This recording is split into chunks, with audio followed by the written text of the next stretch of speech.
What is going on, YouTube? Isaac Trade here with one stock you need to consider buying immediately. That one stock is Cleveland Cliffs, ticker CLF. Now remember, I am not a professional. This should be considered entertainment only, baby. Now let's get into the video. So for those of you who do not know, Cleveland Cliff is a mining company. Basically, they mine for ore, they made for precious metals, and they pelletizing. They've been doing this for years. So Cleveland Cliffs now has some of the most inviolable assets in the steel sector, having both a low cost structure and an ability to serve high margin markets. This transformation has been through the leadership of that guy, what's his name again? Don Clavos, a rare CEO who is both visionary and practical. Man, this dude is a genius. Like, you need to see some of the stuff he's talking about. Like, I hope somebody brings this guy on TV and does an interview with him, because the guy cares about his company. He cares about the employees. He cares about the environment. That is the biggest thing that I was like, whoa, okay. And he cares about making profit. The last company he was a part of, I think he took him up from like 8 million to like 8 billion or some ridiculous number in like a 5 or 6 year span. I mean, the dude is like, he's legit. So back in, okay. So appreciation of this transformation still doesn't seem reflective in the CLF shares price, okay, which may be undervalued by more than 40%. That's what I mean. That's what I've been saying. So now for my low price on this one, it's not even anywhere near there yet. My low price target is a 22 for this one. So I mean, anything under 22, I'm buying. So you best believe I'm buying this one constantly. All my options I am going to exercise, and I'm just going to pick up the shares for them. Yes. Okay. So it was early 2020 when I was last looking at CLF. Was it early? Yeah, it was early 2020, because that's when I started looking at X. And I gave it a buy back then, okay? I played it a little bit. It was cool. I made some money on it. I think it was trading at it was like $7.50, or it was less than $8, I think, okay? And admittedly, while that article hit, I should have held it all by then. I mean, I was like, I didn't, man, that was before I got into the I was just working on cars at the time. I mean, it was just different. I didn't understand the steel business like when I went to go actually be a fabricator, which we got to watch my other video for that one too. I'll tell you guys how I went to go actually learn a new trait so I can understand the steel company. So that's why I'm fully convicted with any and all, well, mainly CLF, because I love this company. I mean, compared to all the other ones, all the research I've done on them, it's great. Okay, so I certainly never expected another major steel acquisition, and then the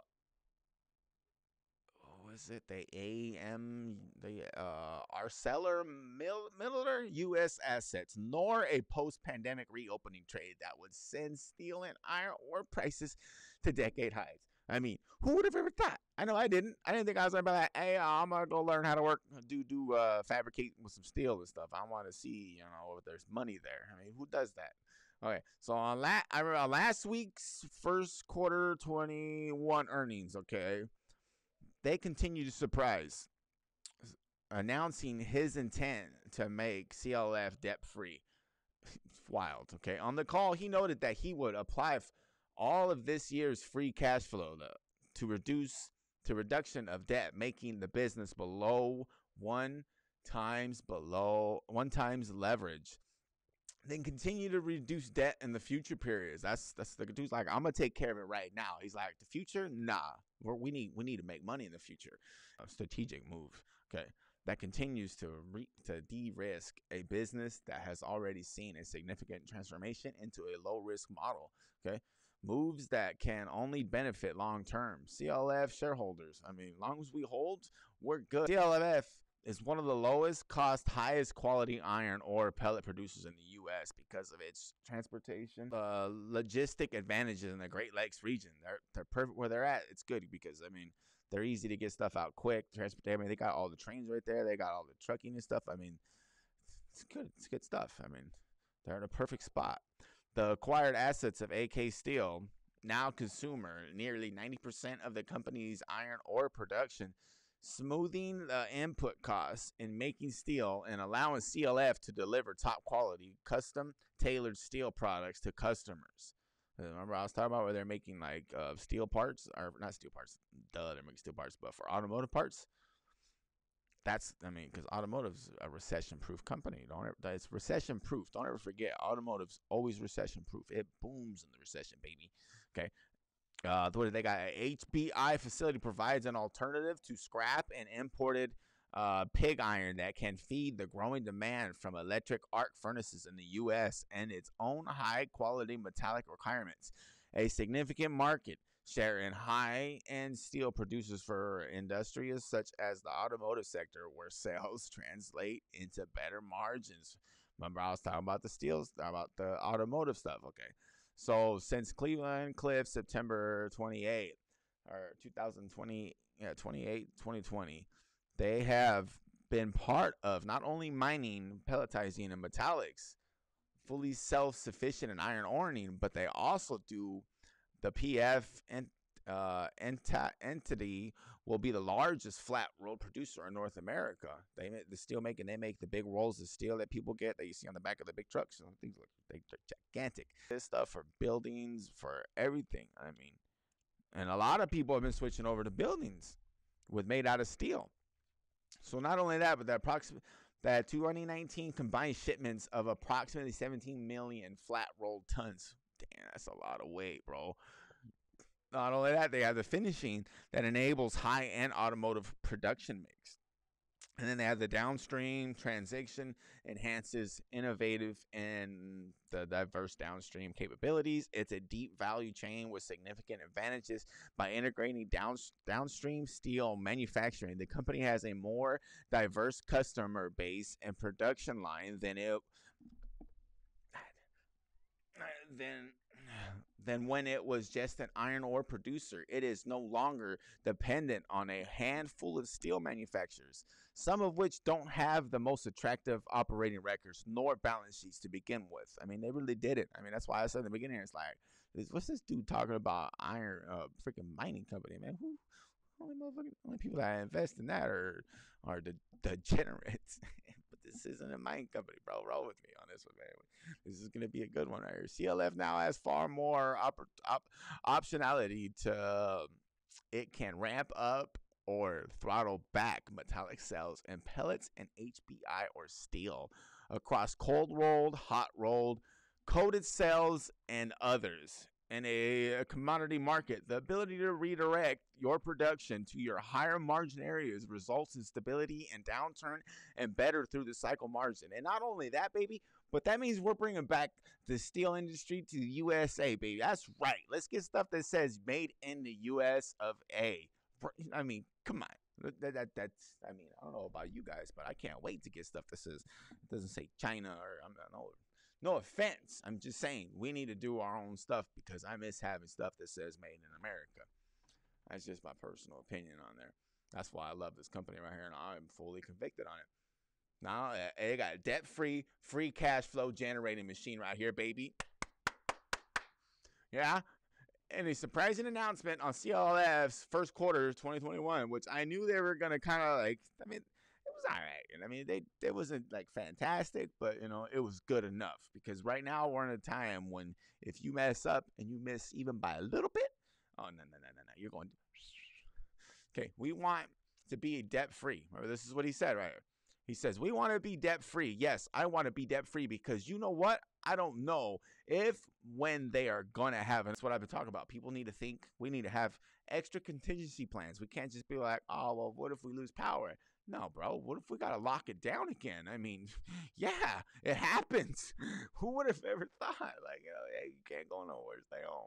Kids are here. Everybody's here. I don't know what's going to happen next. That's what the CEO's saying, man. I don't know either. So, I like the guy, where his mentality is. His mentality is just like where I'm at. I'm like, yeah, bro, this dude, man.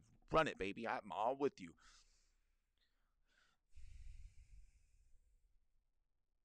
It's a smart move, and like so many others focused on long-term value creation, after all, steel and iron ore prices are at a decade high, driven by reopening demand, baby.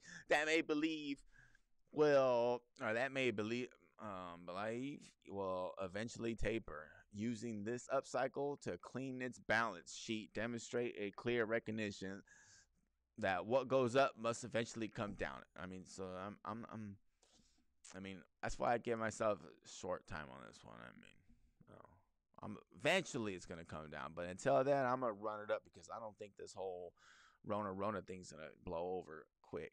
You know what I mean?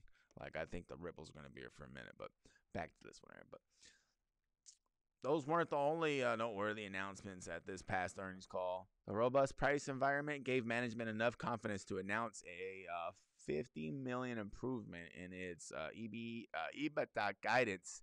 EBITDA, baby. Yeah, it went from an original expected USD 3.5 million to a USD 4 million, 4 million for 2021.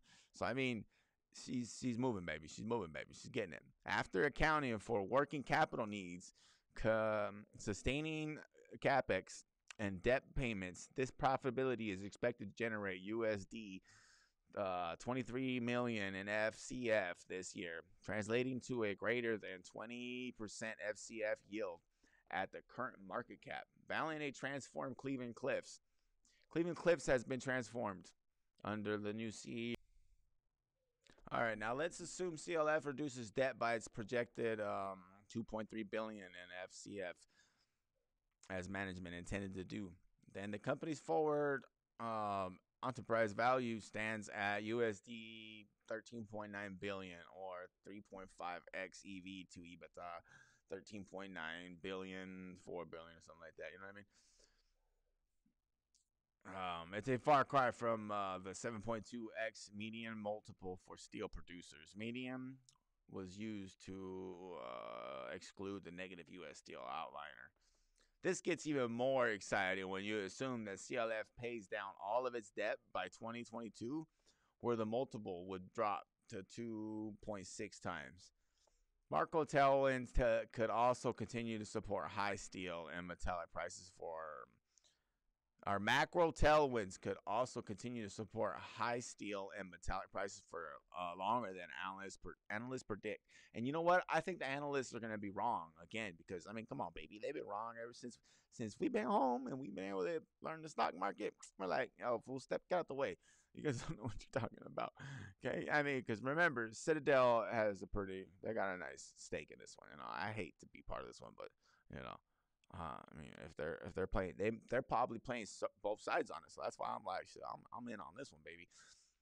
China, for instance, is forced on reducing its carbon emission, and some steel producers have already been shut down, baby. Yeah, because of their pollution levels, you know, motherfuckers. Okay, the market for steel and iron ore is global, and China is one of the largest consumers of iron ore and producers of steel on the planet, baby. So what happens in the East will definitely impact the West, and we've been idling for so long. Our companies have been like, you know what, we need to do this, we need to do that. Let the Chinese do what they got to do, and then we're going to come in and fix it and show them how it's done. I mean, that's what we do, right? So we're handling it.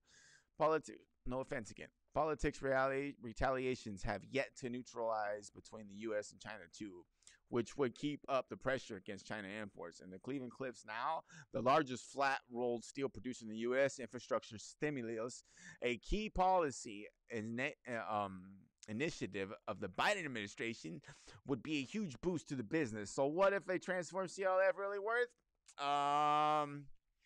Let's say, like I said, $35 by the end of the year, baby. Shit, wow, man, that's where she's at. Okay, my low is $25 on this company, so get it. If you haven't subscribed yet, that's on you, bro. I'm on to the next one.